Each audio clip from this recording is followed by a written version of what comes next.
Kalau belum subscribe juga segera ya, supaya kita bisa terus mengikuti channel ini. Saya baca dulu ya. Sungguh pemerasan membodohkan orang berhikmat dan uang suap merusakkan hati. Akhir suatu hal lebih baik daripada awalnya. Panjang sabar lebih baik daripada tinggi hati. Janganlah lekas-lekas marah dalam hati karena amarah menetap dalam dada orang bodoh. Janganlah mengatakan, mengapa zaman dulu lebih baik daripada zaman sekarang? Karena bukannya berdasarkan hikmat engkau menanyakan hal itu. Hikmat adalah sama baiknya dengan warisan dan merupakan suatu keuntungan bagi orang-orang yang melihat matahari. Karena pelindungan hikmat adalah seperti perlindungan uang dan beruntunglah yang mengetahui bahwa hikmat memelihara hidup pemilik-pemiliknya. Uang haram, visi butuh hikmat, dan nostalgia yang salah. Ambil catatan, ada banyak hikmat yang Tuhan mau bagikan. Ayat 7 terlebih dulu, saya mau bicara tentang uang haram. Hati-hati jangan halalkan segala cara untuk kaya. Sebab uang itu bukan hanya ada sayapnya, dia ada berkat Tuhan, susah payah tidak mengikuti, tapi juga ada kutuk. Jikalau hal itu dipandang salah oleh Tuhan. Trust me, berkat itu ada, kutuk itu ada, dan uang itu hanyalah benda fisik di tangan kita. Dia tidak menjamin bahwa hidup kita tidak akan mengalami kebocoran. Sebab kalau uang itu sungguh-sungguh hasil jeripaya kita, dan itu pekerjaan yang sah sekalipun harus dicicil pelan-pelan, jaga hatimu, janganlah hatimu memburu apa yang kau lihat dengan nafsu. Apa yang kau lihat tidak perlu bisa Anda nikmati, tidak perlu Anda memiliki. Dan kalau Anda tahu Anda tidak bisa memiliki itu, jangan dilihat terus. Seperti istri tetanggamu atau suaminya. Tapi kalau Anda melihat sesuatu, kalau bukan sesuatu yang salah, orang lain menikmati itu. Kalau Anda punya pemandangan yang indah, meskipun Anda tidak bisa beli apartemen di New York City dengan view yang luar biasa, yang harganya selangit, Anda tidak perlu iri dengan orang yang bisa. Sebab selama Anda bisa mencicil sesuatu, dan Anda memilikinya secara sah, itu adalah berkat Tuhan. Nggak perlu merasa rumput orang lain lebih hijau dari rumputmu. Nanti hatimu kurang happy. Setiap level manusia, bahkan setiap status ekonomi itu punya enjoyment-nya sendiri. Dan punya tantangannya sendiri. Nggak usah kita itu mengiri hati. Uang haram biasanya adalah uang cepat. Kita mau segera kaya, dan nafsu motivasi itu bisa merasuk seseorang apapun profesi dan posisinya. Pendeta pun tidak terkecuali. Karena itu penting sekali kita itu selalu punya mawas diri dan punya sistem yang baik. Belajarlah untuk setia dengan profesi. Kalau profesi Anda allows you atau mengizinkan Anda untuk bisa mendapatkan imbalan sekian, cukupkan dirimu, kelola, minta Tuhan berkati, tutup pintu belakang, supaya nggak ada kebocoran. Dengan berkurangnya tagihan-tagihan medismu, Tuhan membuatmu sehat, Anda bisa menabung lebih. Susah payah tidak mengikuti. Nggak usah pintu depannya yang diperhatikan. Kalau bisa aku dapat sebanyak-banyaknya. Buat apa kalau Tuhan tidak berkati, bocor pintu belakang sama banyaknya. Jangan iri sama berkat orang lain. Uang haram dimulai dari hati yang haram. Hati yang aku ini sekarang berada di dalam satu kurun waktu, aku harus bisa merampas, memeras, dan mengambil sebanyak mungkin tanganku yang bisa raih, yang bisa tanganku bisa genggam, aku mau bawa sebanyak-banyaknya. Biasanya orang seperti ini akan menyalahgunakan wewenang, posisi, dan keadaan. Biasanya akan memanipulasi dan memanfaatkan kebaikan orang lain, bahkan kepolosan. Be careful, uang haram itu sebenarnya nggak ada. Yang ada itu hati haram, uang sendiri tidak jahat. Cinta akan uang, itu membuat seseorang jadi jahat dan menghalalkan segala cara. Teman pun dia jual, bahkan keluarga. Be very careful. Karena ketamakan, keserakaan adalah masalah Adam dan Hawa. Gak usah kepo lah ngurusi orang lain. Kaya miskin urusan mereka. Urusi hidupmu, nanti kan Anda akan jadi contoh dan teladan. Uang haram itu saya jelaskan dulu di ayat yang ke-7. Sungguh pemerasan membodohkan orang berhikmat. Pahami, pemerasan membodohkan orang berhikmat. Dia bisa bermula sebagai orang baik, bahkan orang benar. Tapi kalau dia suka memeras, suka memanipulasi, lama-lama hatinya pun akan bodoh. Jadi ternyata hikmat dan kebodohan itu tergantung kelakuan. Hikmat dan kebodohan itu bukan bergantung pengetahuan. Kita tahu apa yang baik, apa yang benar. Tapi kalau kita tidak lakukan, maka Tuhan tidak akan, maka hati kita juga akan semakin hari semakin jahat.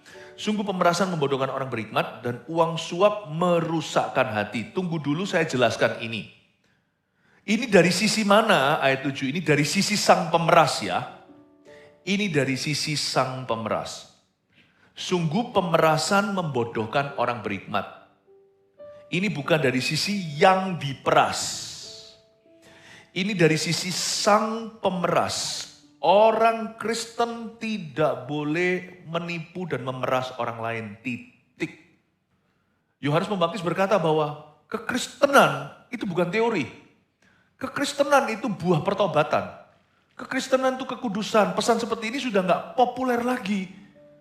Tapi penting untuk saya jelaskan, jikalau sana anak Tuhan, kalau kita adalah anak-anak Bapa, buah tidak boleh jatuh jauh dari pohonnya. Orang Kristen pokoknya harga mati tidak bisa negosiasi. You kalau Kristen, kalau Anda Kristen, pebisnis biasanya bukan memeras. Pebisnis bisa aja diperas. Ya, tapi pebisnis juga bisa menipu. Bisa juga melarikan uang orang. Bisa nggak fair atau tidak adil dalam bisnis deal. Karena itu orang Kristen titik, no negosiasi. Tidak boleh nipu orang. Menguntungi boleh yang namanya di dunia pekerjaan dagang itu adalah keuntungan. Keuntungan adalah currency atau nilai tukar dunia perdagangan. Ya, saya bisa di pelayanan bukan karena saya gagal di dunia. Saya pelayanan itu karena Tuhan, kami itu diambil sama Tuhan, best of the best, untuk jadi pas pampres. Itu jadi pasukan pengawalnya, raja di atas segala raja. Bapak ibu saudara, gereja itu non-profitable. Tapi kalau profit di dunia kerja, itu sudah lumrah. Tapi Anda kalau seorang pebisnis, business owner, please jangan pernah Anda tidak fair dalam business deal. Kenapa sih kita itu harus nguntung sendiri, orang lain mati? Kenapa nggak bisa win-win solusi, sama-sama untung gitu? Kan enak kan, pikiran tuh harus panjang. Hati haram itu pendek. Saya kalau bisa langgeng sama satu orang, ngapain saya gonta-ganti pacar? Ini bukan soal cinta, tapi bicara tentang mitra. Kalau saya bisa langgeng dengan agen itu, kalau bisa langgeng dengan supplier itu, kalau saya bisa langgeng dengan rekan saya, kenapa saya harus hancurkan kamu? Kenapa saya harus matikan kamu? Matikan kamu kan sama matikan aku. Kadang-kadang kita itu kan kesusu, kita itu kan terburu-buru. Maunya itu kalau bisa, aku kalau bisa peras kamu. Aku kalau bisa jual kamu malah bisa, kalau boleh. Kalau boleh aku sekarang jual kamu. Aku hidup, kamu mati.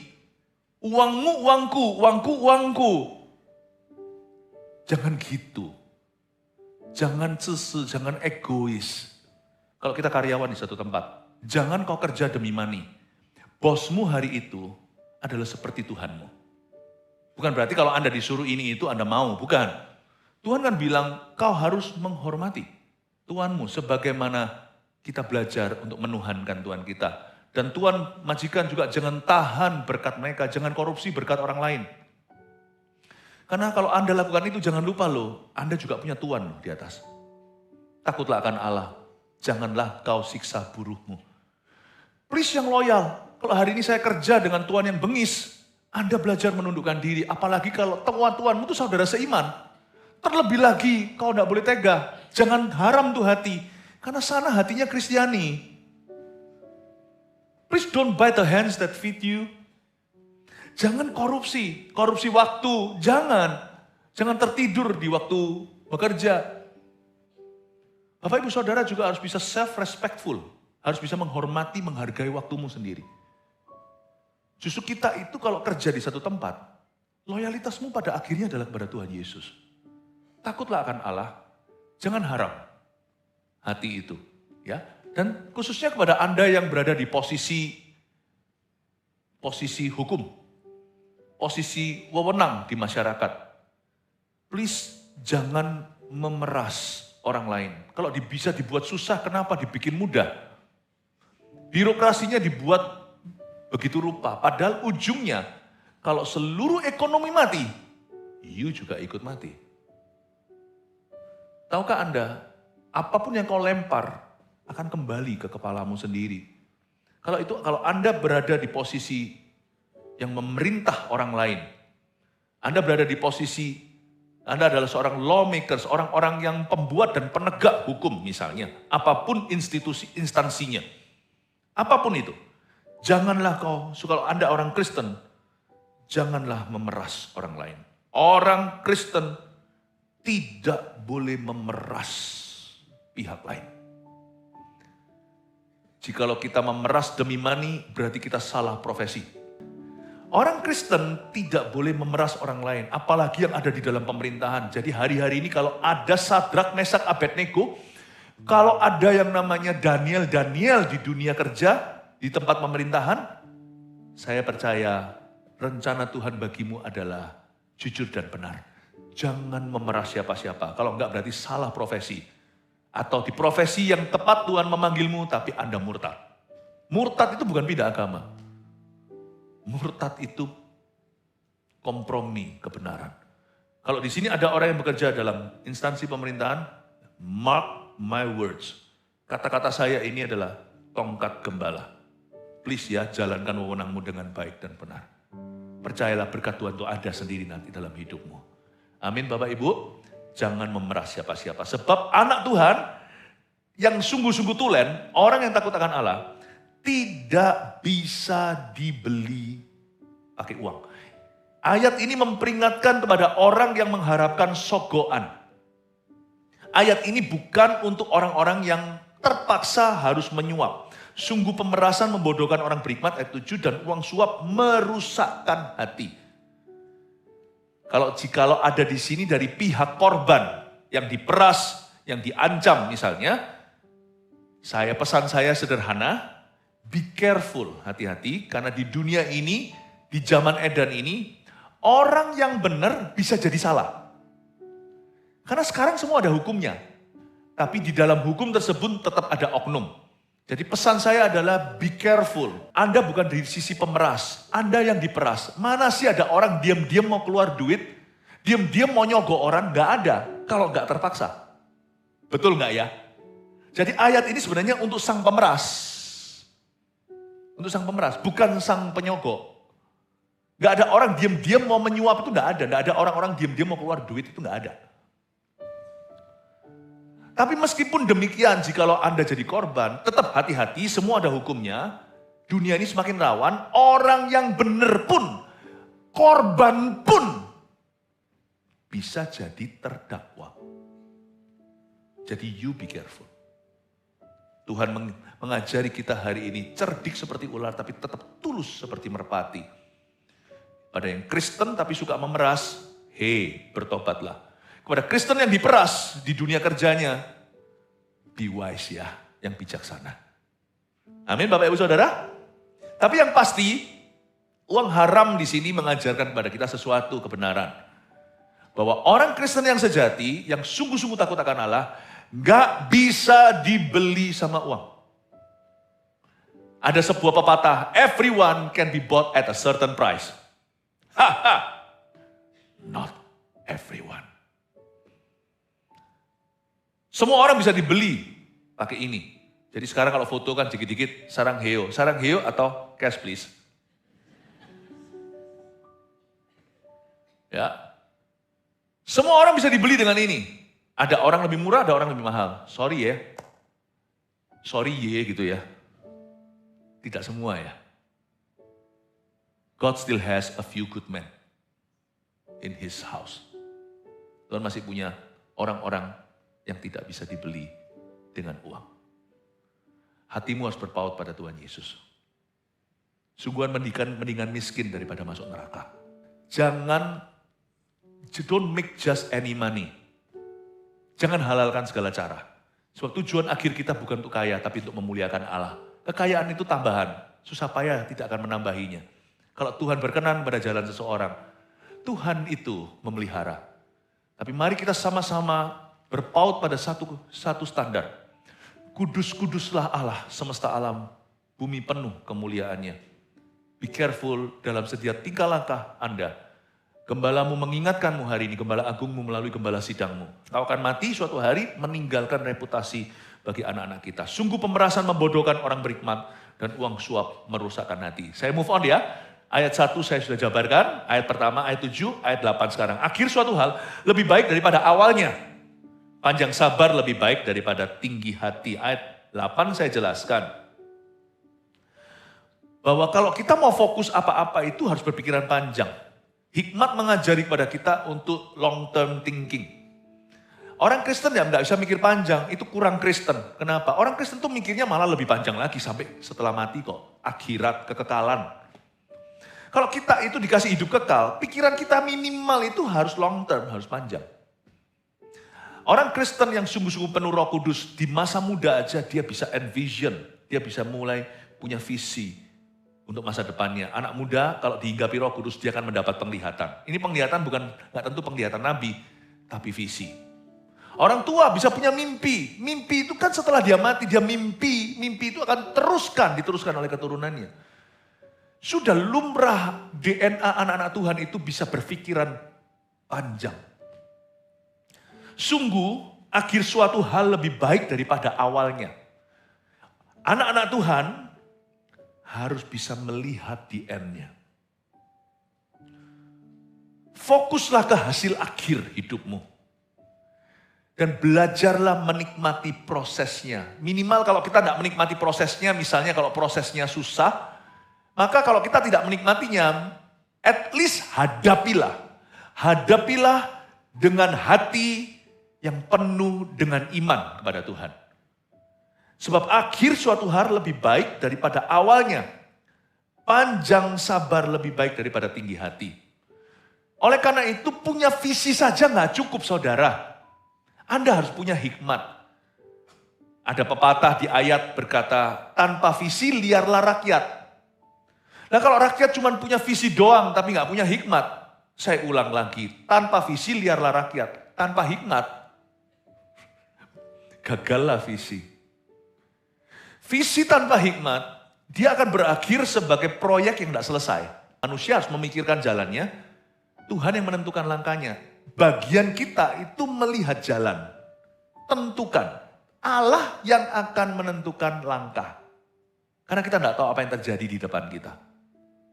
Tapi jangan tanya Tuhan, Tuhan apa jalanku? Tuhan akan tanya kembali, lu mau jalan di mana loh? Kita harus punya visi dan kita juga mesti cari hikmat ke sana. Jadi visi kita secara pribadi itu terlalu kecil untuk kerajaan sorga. Gak peduli sana kerjanya apa, too small my friend. Kita adalah sub-sub visi itu. Orang yang punya visi gak punya timeline itu orang mimpi gigi jari, itu orang daydreaming. Please jangan percaya anak muda orang tua yang cerita-cerita mimpinya. Kalau saya diceritai orang gitu, saya selalu kasih mereka pertanyaan. Dan itu pertanyaan akan menguji mereka sungguhan gak dengan visi itu. Lalu strategi Anda ke sana apa? Gak bisa jawab. Gak bisa jawab. Gak serius ini. Mimpi-mimpi doang, mimpi murah sih semua orang bisa. Semua orang berangan-angan. Kalau Anda anak berangan-angan, aku mau jadi orang terkenal. Oke, boleh. Jangan langsung kita anti. Gak rohani. Jangan. Oke, boleh. Jalanmu ke sana gimana, nak? Aku harus bisa nari gaya K-pop. Gini, nak, tak beritahu ya. Tampangmu gak seberapa, nak. Modalmu banyak. Itu kalau di permak di Korea itu berapa? Kamu nanti gimana kembaliin uang papa? Bukan berarti papa mau hitungan. Enggak, karena ini sekunder, bukan primer. Karena kamu enggak mau sekolah kan, kamu maunya cuma nari-nari gitu kan, mau terkenal kan. Nah kamu bahasa Koreanya bisa enggak? Dan waktu nanti kamu sudah besar, dewasa, Korea masih hit enggak? Atau waktu itu nanti Thailand. Cang. Kamu belajar bahasa Korea hanya supaya gitu. Dan berapa orang yang sekarang bukan mau lemahkan kamu loh ya. Papa lihat kamu enggak bakat kok. Kamu mau belajar dari kelemahanmu, orang lain belajar dari kekuatannya. Itu 3.000, 5.000 yang antri untuk bisa audisi. kasih dia rasionalnya. Tapi kalau kamu di bidang ini misalnya, engineering, kamu orangnya gini gitu, kamu itu punya bakat begini begitu. Cuman kamu tuh salah nonton aja, yang kamu tonton terus drakor. Nah, Papa ajari ya. Menurut Papa kalau kamu jadi itu, bukan Papa enggak percaya. Cuman Papa rasa itu bukan kekuatanmu. Jangan pupuskan mimpinya, ajak dia mikir. Sungguhan kamu mau jadi itu. Kamu mau terkenal. Belajar bahasa aja jangankan Korea. Inggrismu itu grammarnya masih salah-salah, nak. Masih salah-salah. Siapa tahu nanti suatu hari yang gede itu China dan India. Mungkin suatu hari bukan Korea tapi Bollywood yang menjadi-jadi. Kemarin pernikahan siapa itu yang heboh sekali? Mungkin China waktu itu. Bahasa Chinese-mu gimana les-lesanmu? Ogah-ogahan begitu. Ini bukan soal ras lagi. Ini soal pinter untuk memposisikan diri. Namanya positioning in the world. Lu jangan cerita deh. Mau api sebesar apa, tunjukkan kayu bakarmu. Allah tidak terkesan dengan mimpimu. Semua orang punya mimpi, tapi gak semua orang punya hikmat. Tunjukkan persiapanmu. God never promises to bless your dreams. He promises to bless your preparation. Allah tidak pernah berjanji memberkati mimpimu. Allah berjanji untuk memberkati persiapanmu. Allah berjanji untuk memberkati itu. Kamu pinter enggak? Kamu mau jadi terkenal. Gini deh, jalan ke terkenal tahu enggak apa? Apa Pak? Bersihkan kamarmu dulu. Kapalmu seperti Titanic. Seperti kapal pecah. God promises to bless your preparation. Visi tanpa hikmat akan berakhir pada menjadi proyek yang gagal dan goal yang tidak tercapai. Karena itu gak usah muluk-muluk. Sebelum kamu nikmati atau hadapi prosesnya, fokus dulu apa yang kau mau, fokus ke hasil akhirnya. Akhir suatu hal lebih baik daripada awalnya. Selalu buat rencana apa-apa itu akhirnya dulu, tarik ulur, langsung ke pangkal, dari sana jalan pelan-pelan. Tugas kita hanyalah menentukan jalan. Tuhan yang akan siapkan jalan, Tuhan yang menentukan langkah. Karena itu Bapak Ibu Saudara, kita perlu punya hikmat. Jangan gembar-gemborkan angan-angan. Sebab angan-angan itu murahan. Hikmat itu termasuk apa? Mungkin Anda bisa catat. Kita perlu improve di skill kita. Dan improve di karakter bersamaan. Jangan pilih salah satu, itu seperti papa dan mama. Orang yang cuma mau improve di skillnya, gak punya karakter. Di dunia ini banyak orang pintar, kenapa gak punya kerjaan? Karena orang-orang yang punya lowongan untuk mereka khawatir nanti mereka adalah anjing yang makan tangan tuannya. Tapi sayangnya kualitas SDM kurang. Pabrik-pabrik melayang mestinya tanam di kita. Mereka akhirnya pergi ke Vietnam, pergi ke Kamboja, pergi ke tempat-tempat lain. Gak ke sini. Kenapa? Karena karakternya kurang. Punya karakternya baik, loyal, mau kerja keras. Skillnya kurang. Mungkin ada di tempat tertentu, satu orang, satu kerjaan itu dikerjakan oleh 5. Tapi di negara tertentu, 5 kerjaan lima job dikerjakan satu orang. The skill is not there. The skill is not there. Buat apa lu punya talenta? Buat apa punya bakat? Sebab bukan orang berbakat yang nanti akan menang, tapi orang berhikmat. Hikmat itu gak muluk-muluk. Mulai dengan 1-2 talenta, skill itu Anda drill terus. Do you have the skill? Saya pernah sekali waktu di satu negara, saya duduk di sana makan. Saya makan nasi dengan beef gitu ya. Itu lucu, saya kira ini toko, ini restoran kecil kayak mainan. Orang antri sekali. Di sini ada kasirnya, di sini ada kasir tapi kosong, gak ada orangnya. Kasir kecil kayak mainan anak-anak gitu loh. Kasir-kasiran. Lalu orang itu pakai sarung tangan. Gitu-gitu bikin makanan oke. Ordernya pakai mesin. Gitu ya. Habis tinggal kasih kertas-kertasnya. Itu sudah zaman apa? Itu sudah zaman 10 tahun lalu. Kasih makanannya. Kasih. Saya lihat dari satu store itu semua pelanggan ada puluhan. Itu cuman 3 orang yang kerja. Semua. Saya bilang, mau bayar. Zaman belum cashless ya. Mau bayar. Langsung dia lepas sarung tangannya. Pergi ke sini. Cering, masukin. Sana, mau bayar, bill please. Langsung dia nggak dari sini lari ke situ, sudah terpikirkan di setiap sudut dikasih kasir kecil. Masukin uang langsung masukin sarung tangan lagi, bikin lagi makanan. Wow, bukan merendahkan diri sendiri atau meremehkan kita. Tapi misalnya kayak gini mungkin butuh 12 nih karyawannya di tempat-tempat tertentu. Di sana cuma 3. You have the character, alright, I know. Sana orang baik. You have the skill. Hikmat itu skill dan karakter. Equally strong, sama-sama kuat. Sama-sama kuat. Makanya jangan buaikan anak-anakmu. Ngomong sama mereka berhenti main game. Kamu ketinggalan. Kamu ketinggalan sama Vietnam kamu. Ketinggalan sama Kamboja. Kamu ketinggalan. Taruh gamemu. Itu distraction, itu gangguan. Main aja nanti hari Jumat, pulang sekolah sebelum Sabtunya AOG, Army of God. Kamu main, kasih waktu. Jangan terus gitu-gitu, tiktokan. Nari-nari. Ya kalau sana bagus, nari yo. Kalau sana biasa kayak saya tuh gak bisa nari. Diajari pol-polan, paling cuman juara. RT RW. Bukan RW, RT. Tapi mendingan kamu bangun di atas dasar kekuatanmu. Skillmu bagus gak? Karaktermu seperti apa? Orangnya ngomelan gak? Bukan hanya generasi yang bisa jadi, bukan hanya orang-orang yang menjadi generasi strawberry. Strawberry pun masih keras. Strawberry juice. Jus strawberry. Mentalnya itu jus strawberry. Dikit-dikit give up. Dikit-dikit healing. Dikit-dikit I need a break. Bahasa Ibraninya, hayah. Saya tidak hanya ngomong orang-orang mudanya. Orang-orang tua juga sama. Datang ke gereja, gesek sedikit, pindah. Gesek sedikit, aku kok tidak disapa. Gimana Tuhan akan memakaimu? Kalau hikmatmu seperti itu. Gak peduli kalau sana IQ-nya tinggi. Low hikmat is worse than low IQ. Amin. Saya harap Anda mengerti ini, tangkap baik-baik karena akhir suatu hal lebih baik daripada awal. Panjang sabar lebih baik daripada tinggi hati.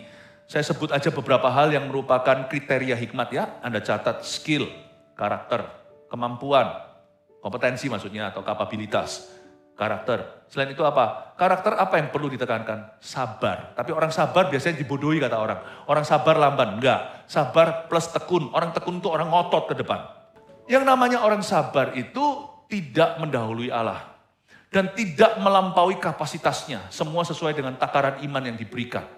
Tapi orang tekun itu akan bertambah. Karena sabar tanpa tekun akan lamban. Tekun tanpa sabar akan gegabah. Dua-dua kau gabungkan. That's character. That's leadership. Itu kepemimpinan. Sabar dan tekun. Apalagi selain tekun dan sabar. Kerja keras. Dan juga disiplin yang tinggi. Mesti punya disiplin yang tinggi. Saya nggak peduli mimpi siapa-siapa. Saya ngomong sendiri sama anak-anak pun saya gembleng. Karena kita tidak mau jadi orang yang berhasil dalam pelayanan, tapi anak-anak sendiri kebobolan. Don't tell me your dream. Beritahu saya agenda hari-harimu. Sebab orang yang membangun sesuatu, dia membangun sehari demi sehari. Tidak membangun dengan mimpi. Mimpi kau simpan di hati. Nanti setengah jalan hari-harimu sudah lewat. Then tell me your dream. I will believe you. Saya akan percaya mimpimu. Setelah kau tunjukkan kinerjamu seminggu. Liburan 3 bulan misalnya. Tetap kau kerja. Tiap hari duduk sama mami daddy. Tunjukkan minggu lalu apa yang kau capai. Minggu ini, minggu depan. Then talk with me about your dream. Wih, Pastor Philip kok gitu? Nantinya. Iyalah. So saya bukan strawberry farmer. I'm a pastor to even my own kids. Saya bukan strawberry farmer. Saya tidak farming strawberry. Buah roh itu tidak ada stroberinya. Ketekunan, kesabaran itu buah roh. Amin Bapak Ibu. Tapi jangan salah ngerti. Saya suka kok jus strawberry. Ini kiasan saja. Semoga Anda nangkap ini. Akhir suatu lebih baik daripada awalnya. Don't talk nonsense to me. Show me your awal, tunjukkan awalmu. I believe, saya akan percaya hasil akhirmu. Amin. Tapi Dalam melatih orang-orang yang ada di tempat kerja kita, apalagi anak cucu sendiri, janganlah lekas marah-marah dalam hati. Ya, butuh hikmat itu bukan cuman yang dilatih, yang melatih juga butuh hikmat. Jangan lekas-lekas marah dalam hati, karena amarah menetap dalam dada orang bodoh. Jangan pakai emosi waktu mendidik anak, atau waktu menegur atau apa, nggak usah masukin emosimu. Karena ketika kita emosional, misalnya di dalam perusahaan juga sama, dalam pelayanan juga sama, waktu meeting itu ya ada juga yang lebih cenderungnya tuh emosi. Orang emosi itu kelihatan kelemahannya. Tuh justru dia menunjukkan dia lemah. Paling bahaya ya. Orang kalau mau tinju itu yang gaya-gaya gitu, gitu-gitu tuh. Ya Anda waspada kalau Anda profesional sport.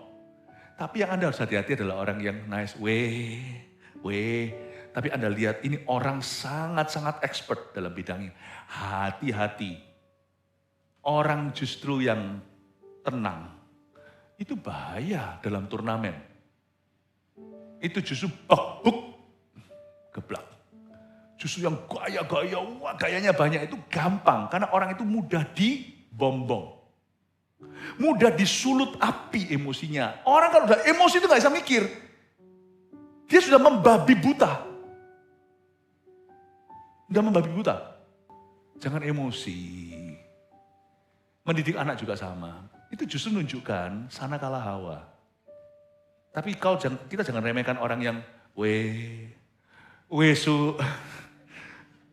Hati-hati yang gitu tuh. Itu kalau marah, bahaya setengah mati. Orang tenang itu menghanyutkan. Bahkan, orang bodoh pun kalau tenang dikira dia berhikmat. Iya enggak? Padahal dia kosongan dalamnya. Tapi kalau dia tenang gitu, orang jadi mikir, wow, misterius nih. Karena itu Bapak Ibu, jangan pakai emosi. Lekas marah itu menetap di dada orang bodoh. You only show your weakness, Mami and Daddy, waktu kau emosi. Bosnya juga, wah marah-marah segalanya, emosi sana sini. Semua pegawainya takut, saya ngerti. Tapi dalam hati tertawa. Ya enggak kena hukum loh ya. Di dalamnya ketawa. Bosku berulah. Daripada gitu, cubit aja di area yang diperlukan. Cut di sana. Hati-hati dengan cubitan cewek. Kecil itu, cut gitu. Tapi sakitnya tuh sampai di sini, itu sampai vertigo. Anda kalau memang perlu mendidik anak, perlu untuk menindak, bukan cuma anak, tetapi di dalam dunia bidang Anda. Think wisely. Cubit di area itu. Dan kalau Anda dalam pelayanan, setelah itu sembuhkan. Jangan pakai emosi. Emosi hari-hari ke depan, orang emosi akan salah jalan. Saya peringatkan. Ya? Dan tidak akan bisa melihat potensi yang ada di dalam dirinya sendiri. Jangan Anda mengatakan, mengapa zaman dulu lebih baik daripada zaman sekarang, ayat 10. Karena bukannya berdasarkan hikmat, engkau menanyakan hal itu. Kenapa sih orang selalu bilang gini? Dan dalam mendidik anak juga jangan berkata, di zaman papa mamamu, itu kita selalu pancingannya gitu. Gini loh, setiap zaman itu sama kok. Gak ada bedanya terus terang. Jadi jangan ada perasaan bahwa zaman dulu lebih baik dari zaman sekarang. Karena orang yang mengatakan itu tidak berdasar hikmat. Tidak berdasar hikmat. Kenapa? Karena kita cenderung mengingat zaman dulu maksudnya, kita cenderung ingat hal-hal yang baik saja. Kadang-kadang kita nostalgia ya. Ingat gak zaman kita nostalgia waktu kita sekolah di mana, lalu kita ke situ lagi, wah kayak rasanya kangen sekali kembali ke masa-masa itu. Lupakah engkau waktu itu Anda bujangan dan Anda merasa, andai kata aku bisa keluar dari sini secepatnya, aku mau lulus kuliah, sekolah ini menyiksa. Lalu habis itu nanti Anda juga lonely. Anda berkata, aku kepingin punya keluarga, lalu sekarang Anda berkeluarga. Anda mengingat dan mengenang masa-masa bujangan. Bujangan dulu kepingin kawin. Setelah kawin kepingin bujangan. Gak ada masa lalu yang lebih indah, itu gak ada. Dan jangan juga tuduh anaknya berkata, di zaman papa mama. Lupakah Anda juga punya kelemahan? Zaman itu Anda juga punya melakukan hal-hal yang Anda hari ini pun malu. Tapi karena kita malu, kita auto delete. Jadi yang kita ingat yang baik-baik saja. Sebenarnya Tuhan itu sama sih segala zaman. Janganlah kita mengatakan zaman dulu lebih baik. Karena itu tidak berdasar hikmat engkau mengatakannya. Karena di setiap zaman selalu ada masa-masa susah. Setiap zaman selalu ada keinginan untuk lari dari zaman itu waktu kita melaluinya, waktu kita berada di dalamnya. Belajar untuk syukuri hari ini. Mengingat masa lalu bolehlah, ya, throwback, nostalgia boleh. Tapi ada batasnya. Nostalgia itu tidak boleh melumpuhkan masa kinimu. Sehingga Anda terus referensi ke situ dan Anda menyangkali realita hari ini. Anda nostalgia boleh, apalagi belajar sesuatu dari pengalamanmu dulu. Belajar lebih baik, silahkan. Anda nostalgia just for fun atau hanya untuk menikmati memori indah, silahkan. Tapi jangan pernah Anda merindukan masa lalu, apalagi pakai masa lalu untuk gebuk seseorang. Atau untuk masa lalu, pakai masa lalu, untuk kita menyangkali masa depan, rasanya aduh aku mau hidup di masa laluku aja. Atau kita menyalahkan Tuhan karena masa kini kita. Jangan lakukan itu, jangan mengatakan mengapa zaman dulu lebih baik. Hikmat adalah sama baiknya dengan warisan dan merupakan suatu keuntungan bagi orang-orang yang melihat matahari. Karena perlindungan hikmat adalah seperti perlindungan uang. Dan beruntunglah yang mengetahui bahwa hikmat memelihara hidup pemilik-pemiliknya. Tadi saya sudah jelaskan hikmat itu apa, skill, karakter, dan segala. Orang punya hikmat, itu tidak ada efek sampingnya. Perlindungan hikmat itu seperti perlindungan uang. Seperti tapi bukan. Kalau uang itu perlindungan uang itu ada efek sampingnya. Itu membuat kita jadi halusinasi bahwa uang bisa beli segala sesuatu. Hati-hati kalau orang tidak takut akan Tuhan dulu, lalu dia kemudian kaya. Dia akan merasa semua bisa dia beli sama duitnya. Ya, karena itu perlindungan uang itu ada side effect-nya seperti pil tidur atau pil tenang. Anda minum itu terus lama-lama juga bisa depresi, bisa hilang ingatan. Ya, pil tidur itu juga bisa membuat kecanduan. Tapi firman Tuhan Anda makan banyak-banyak tidak ada efek sampingnya. Hikmat tidak ada efek sampingnya. Hikmat sama uang itu sama-sama perlindungan, cuma satu ada side effect-nya. Hikmat itu tidak ada side effect-nya. Tapi hikmat itu justru mengontrol. Kalau kita punya sedikit uang, hikmat akan mengajari kita bagaimana bersyukur dan mengelola. Kalau kita punya lebih banyak uang, hikmat akan mengajari kita gimana menjaga hati dengan segala waspada. Supaya kehidupan terus mengalir dari sana. That's wisdom, itu hikmat. Karena itu kalau saya suruh pilih, mana yang menjadi my good master? Pepatah berkata, kita sudah pernah dengarkan bahwa uang adalah hamba yang baik tapi tuan yang jahat. Ya. Hikmat itu tuan yang baik. Saya pasti akan ikut hikmat. Di setiap level itu ada hikmatnya yang saya harus dapat dari Tuhan. Makanya saya tidak mau melupakan Tuhan. Kalau saya diberkati hari ini, saya tidak mau melupakan Tuhan. Karena saya tahu, waktu saya diberkati, setelah saya diberkati, saya butuh hikmat lagi. Dan kalau saya hari ini tidak diberkati, ekspektasi saya itu fail total, rasanya kayak gagal. Kalau saya hari ini merasa seperti saya mengalami suatu keapesan, saya tidak mau meninggalkan Tuhan karena kesusahan hidup. Karena waktu saya susah, waktu saya jatuh susah, saya apalagi demikian, saya semakin membutuhkan hikmatnya. Karena setiap orang waktu dia naik atau turun, waktu dia jatuh atau bangun, selalu butuh hikmat baru. Kalau hikmat itu jadi Tuhan, Roh Kudus yang akan tuntun jalan. Karena itu kaya jangan tinggalkan Tuhan, miskin jangan tinggalkan Tuhan. Hati berpaut pada Roh Kudus, dia akan ajarkan sesuatu. Karena hikmat tidak ada side effect-nya, tidak bisa overdosis. Tapi kalau kita hidup demi uang, kalau uang banyak kita lupa. Kalau uang sedikit kita mencuri. Amin Bapak Ibu. Rangkuman 3 poin uang haram, visi butuh hikmat, dan nostalgia yang salah. Number 1.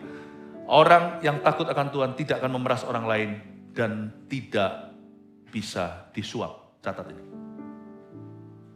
Waduh kalau gini Pastor Philip, ini ada orang yang sekarang memeras saya. Saya malah kepingin kalau bisa kasih dia uang udah beres sudah. Ya, tapi hari ini setelah diomongin gini malah lebih susah. Kalau kasih uang selesai kan, kalau ini enggak boleh terima uang, aku tambah susah. Ya enggak apa-apa, rapikan aja, mendingan susah di depan, enak kemudian. Ya rapikan aja. Toh cepat lambat dunia ini akan semakin rapi dalam arti itu. Jadi mendingan rapikan. Apa yang perlu Anda beresin aja. Daripada sekarang terus pakai anestesi, pakai obat bius, nanti suatu hari kan bom waktu. Mendingan sekarang aja kau rapikan. Karena kalau kita menghadapi orang yang mintanya duit lebih gampang, terus terang. Zaman dulu nih, tapi kalau kita menghadapi orang yang enggak mau uang, itu biasanya akhirnya kita harus repot-repot ditilang, paham maksud saya. Tapi mendingan sekarang bereskan aja, berarti cara mengemudimu salah. Perhatikan rambu-rambu, ingat ambil positifnya. Ya, tapi yang pasti pokoknya orang Kristen tidak boleh memeras. Dengan semua penjelasan saya tadi. 2, visi tanpa hikmat akan berakhir sebagai proyek yang tidak selesai dan goal yang tidak tercapai. Please lah, don't tell me your dream lah. Tell me your preparation. Beritahu persiapanmu. Ya. 3, zaman dulu yang lebih baik itu nggak ada. Sebab kita hanya mau ingat yang enak-enaknya. Jadi sudahlah, jangan menoleh ke belakang lah. Sekali-kali boleh nostalgia. Tapi kalau terus nostalgia, lama-lama nostalgia. Udah fokus aja, hidup kita itu di masa kini ke masa depan. Fokus saja, persiapkan. Karena hidup kita terlalu singkat sebelum akhirat. Jangan menoleh ke belakang. Cukup yang di belakangnya sudah. Jangan kau rindukan. Rindukan perkara-perkara ilahi di depan. Haleluya, kasih tepuk tangan untuk Tuhan. Let's all.